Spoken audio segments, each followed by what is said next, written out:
Le prochain qui me dit le Barça sans Lamine ou le Barça sans Rafinha, je l'étrangle. Je veux plus jamais entendre cette phrase. Il n'y a pas un Barça sans Lamine Yamal, de la même manière qu'il n'y a pas un Barça sans Rafinha. Il y a un Barça sans les deux et un Barça avec les deux. Aujourd'hui, il faut réaliser quelque chose. Rafinha et Lamine Yamal, c'est juste les deux faces d'une même pièce. T'as la création et la finition. Pendant que l'un est le meilleur joueur du monde en termes de déstabilisation, grâce à ses dribbles et de passes D et de chances créées, l'autre, c'est une machine à marquer, une machine à passes D, une machine d'efficacité.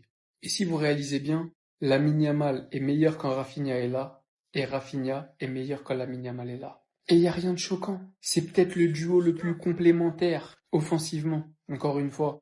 À part peut-être Harry Kane et Michael Olise. Mais t'as un joueur frisson, fantaisie, qui t'apporte du dribble, qui déstabilise des blocs, qui t'étire un bloc adverse, qui attire une défense vers lui. Lui qui aime dribbler, qui aime créer, qui aime centrer, qui aime passer, et qui a toutes ces qualités-là. Et de l'autre côté, t'as une machine de pressing, de but, de motivation, d'énergie, de leadership. Un mec qui te fait des appels incessants, qui jusqu'à la 90e minute mouille le maillot. Et en fait, le moteur du FC Barcelone est juste sous vos yeux. Vous avez juste les deux roues avant du FC Barcelone. Et j'ai jamais vu un véhicule avancer sans une de ces roues.